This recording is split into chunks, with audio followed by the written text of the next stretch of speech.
the strong, stable, consistent leadership of the John Key and now the Bill English-led government. Stuart Nash. Thank you very much, Mr Speaker. Look, we didn't think we would see it here. We read about the phenomena in the United States. You have just heard a post-truth speech from that minister. The minister stood up and said that, unlike Labor, we have produced all these surpluses. Well, Mr Speaker, if the minister knew her history, she would know that every single budget that Michael Cullen delivered a surplus. The first 7 budgets that government delivered had a deficit. How can you say that we didn't deliver surpluses? That is simply not true. The minister stood up and said there are 2 things that her government is working hard to deliver: safer communities where people can get ahead. Well, Mr Speaker, between 2016 and 2015, there were 11,000 more victimisations. 11,000 more. The police are woefully underfunded. They admit it themselves. In fact, both police ministers we've had in the last couple of years have admitted it. 90% of burglaries go unsolved, and that minister says we are creating a safe environment for Kiwis. How can she stand up there and actually say it when the facts simply do not bear that out? She says we wanted to create an environment where New Zealanders can get ahead. We now have 140,000 unemployed New Zealanders. We have 90,000 New Zealanders between the age of 15 and 24 that aren't in employment. Mr Speaker, I believe that they have been let down by an education system that is not catering to 21st century learning. When you have 90,000 unemployed young people, you've got to have a look at what the minister has done to the system and say it is simply not working for young people in the 21st century.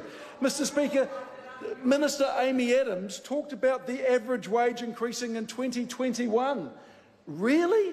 Do New Zealanders really care about what's happened to the average wage in 2021, where at this point in time they're struggling to put food on the table, petrol in the car, pay the power bill, pay the mortgage, and if they're lucky, find a house so they can pay the rent? They don't want to know about the average wage in 2021. They want to know what the government is doing for them now. It's astounding. I was shaking my head. And then we had Mr Bishop before this minister, Mr Speaker, and Mr Bishop talked about hypothetical scenarios that simply haven't existed. But Mr Bishop's speech was actually quite revealing, because what Mr Bishop talked about is what the government wants to do in the next year or 2. And I think, Mr Speaker, there are fundamentally 2 major differences between Labor and National. The first, Mr Speaker, is that Labor isn't looking to where New Zealand will be in 2017, 2018 or 2019. We want to know, we've got a vision for where we want New Zealand to be in 2040. What we're doing is we're looking out to the future and saying, we've got a vision. We want to create a New Zealand that our grandchildren and great-grandchildren can inherit, and create an environment that is really good for them, an education system that is world-class, to make sure they have the training, to make sure there are the jobs available, and that these children, young children now, when they are adults, have the ability and the skills and the competencies to take on tomorrow's jobs. It's why Grant Robinson undertook the Future of Work project, and it was enlightening. Amy Adams said people are looking at New Zealand and saying, why can't we be as good as you? That's because Grant Robinson was the one that painted the future for where we need to be. We have a vision. The other thing, Mr Speaker, is Mr Bishop and Amy Adams kept talking about fiscal risk. But that is another one of the differences. Mr Speaker, for us, it's not just about the dollars and cents. For Labor, it's about the people. For Labor, it's looking and saying, what do we need to do that will serve all New Zealanders? What do we need to do that will create sustainable economic development, that will create jobs and wealth and put more money in the back pocket of good, hard-working Kiwis, but will create jobs, will look after our children and our elderly? The Minister, Amy Adams, talked about a magnificent health system. It's been underfunded by $1.7 billion. Labor's looking at this and saying, what do we need to do to make sure all Kiwis have the health system they deserve? That is the difference between Labour and National. For us, it's about creating a vision. For us, it's about making sure that New Zealanders have a role to play and can buy into that vision. For them, it's about dollars and cents. And it's coming to the fore now, Mr Speaker. There is no doubt about that. But the other thing that Mr Bishop said, which did make me smile, is he said, and I quote, "The hard work is just beginning." And I think that was a very salient admission that for the last 8 years, this government hasn't been doing much at all. Mr Bridges has, there's no doubt about that, but he's probably the only minister on that side that's been working very hard. None of the other ministers have. Oh, no, Judith Collins has done quite a lot of work as well. But by and large, the hard work, Mr Speaker, should have started the week after the election. That's why Labour has a plan for what we want to do in the first 100 days, not the first 2,000 days. We are going to start working hard the day that our feet hit the floor on that side, because we know what we want to do to create the vision that New Zealanders will buy into, Mr Speaker. But, Mr Speaker, another one of the major differences between Labour and National is that National believes that the market has the best, well, can control the outcomes. The market has all the answers, so if you leave it to the market, everything will be okay. Labour believes that, in fact, in a country the size of New Zealand with 5 million people, that the government actually has a very important role to play in economic development. And again, if you look at the stats, I mean, they speak for themselves. Investment in research and development has dropped from 0.54% of GDP in 2012 to 0.52% of GDP in 2014. Now, at 0.54 or 0.52, it is still incredibly low.